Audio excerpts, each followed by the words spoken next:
മെസ്സിയുടെ മറവിൽ ചില ഫൗൾ കിക്കുകൾ നടന്നു. സംശയങ്ങൾ പല കോണുകളിൽ നിന്നായി ഉയരുകയാണ്. പലതിലും അവ്യക്തതകൾ ഏറെയാണ്. ലോക ജേതാക്കളായ അർജന്റീന ടീം കേരളത്തിൽ വന്ന് കളിക്കും. ലയണൽ മെസ്സി, എമിലിയാനോ മാർട്ടിനസ്, അക്വിനോ, Otamendi, Romero, Mac Allister, Enzo Fernandez, Lautaro Martinez, Alvarez തുടങ്ങി മലയാളികൾ നെഞ്ചേറ്റിയ അർജന്റീനൻ ഫുട്ബോൾ ഇതിഹാസങ്ങളുടെ കളി നേരിൽ കാണാമെന്ന സ്വപ്ന സമാനമായ പ്രതീക്ഷയിലായിരുന്നു കളിപ്രേമികൾ. ഇപ്പോൾ ഒടുവിൽ ജോഷി ചതിച്ചാശാനെ എന്ന സിനിമാ ഡയലോഗിൻ്റെ അവസ്ഥയായി. പക്ഷേ വലിയ ഹൈപ്പിൻ്റെ മറവിൽ മറ്റു ചിലതിവിടെ നടക്കുന്നുണ്ട്. അർജന്റീന മത്സരത്തിൻ്റെ പേരിൽ കലൂർ അന്താരാഷ്ട്ര സ്റ്റേഡിയം നവീകരണം സ്വകാര്യ വ്യക്തിക്ക് കൈമാറിയതിൽ ദുരൂഹത ആരോപിക്കുന്നു. ഇതുവരെ കൃത്യമായ മറുപടിയൊന്നും വന്നിട്ടില്ല.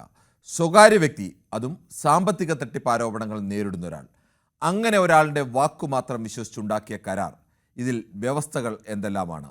ഈ കരാർ പുറത്തുവിടണമെന്ന് കോൺഗ്രസ് ആവശ്യപ്പെട്ടു കഴിഞ്ഞു. 70 കോടി രൂപ മുടക്കിയാണ് നവീകരണം എന്നൊക്കെയാണ് സ്പോൺസർ ആൻഡ്രോ അഗസ്റ്റിൻ അവകാശപ്പെട്ടത്. അങ്ങനെ മുടക്കുന്ന 70 കോടി ഇനി എങ്ങനെ തിരിച്ചു കിട്ടും? ടെൻഡർ പോലും വിളിക്കാതെ തിടുക്കപ്പെട്ട് ഇങ്ങനെ ഒരു കരാർ നൽകിയപ്പോൾ അതിലെ വ്യവസ്ഥകൾ എന്തെല്ലാമാണെന്നും അറിയാൻ ജനത്തിന് അവകാശമുണ്ട്. സ്പോൺസറുടെ സ്റ്റേഡിയത്തിലെ തുടർ ഇടപാടുകളിൽ അവ്യക്തതയുണ്ടെന്ന് പറയുന്നവരിൽ ഒരാൾ ഇടതുപക്ഷ MLA യും GCDA അംഗവും കേരള ഫുട്ബോൾ അസോസിയേഷൻ അംഗവുമായ PV ശ്രീനിജൻ MLA ആണ്. 70 കോടിയായാലും അതിന് 7 കോടിയായാലും മുടക്കുന്നവന് അത് തിരിച്ചു പിടിച്ചേ മതിയാവും. അതിനുവേണ്ടി എന്തെല്ലാം വ്യവസ്ഥകളാണ് ഈ കരാറിലുള്ളത്? GCDA അംഗങ്ങൾക്ക് തന്നെ ഇതിൽ ഇതുവരെ ഒരു വ്യക്തതയില്ല. അപ്പോൾ സാധാരണക്കാരായ മനുഷ്യർക്ക് എങ്ങനെയാണ് വ്യക്തത ഉണ്ടാവുക? ഇതിലൊക്കെ വ്യക്തത വരേണ്ടതുണ്ട്. സംശയങ്ങൾ പലതാണ്.